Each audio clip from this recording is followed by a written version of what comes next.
understand something. When man sinned, right, there was a need for justice to be served because sin has a penalty and justice demands its payment. So when man sinned, justice cried out that you must pay me what you owe because the wages of sin is death.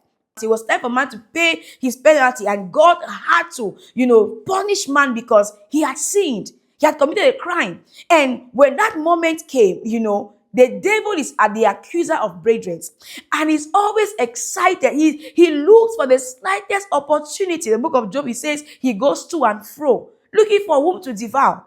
He's not looking for a big reason, just the slightest opportunity to accuse God. So on this fateful day, man had sinned, and then justice demands that man pay the penalty for his sin, which is dead. And God was between two options. He was torn apart. He is God. Remember that God is holy.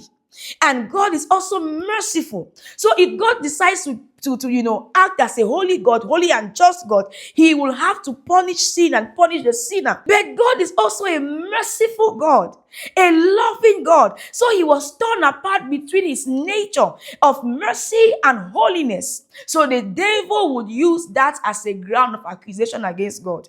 If God were to act by justice, the devil would say, I thought you were merciful. How can you punish them? If God were to act by his mercy, he will say, you must pay the justice demands of law. There's a penalty to every sin. So in that moment, God had a choice. But remember what the book of Hebrews says. There is no forgiveness of sins without the shedding of blood. So God had to fulfill the justice demands of that punishment. There had to be a shed of blood. But God loved mankind and did not want to destroy mankind because it would have meant eternal damnation, eternal condemnation. So that is where Jesus came in.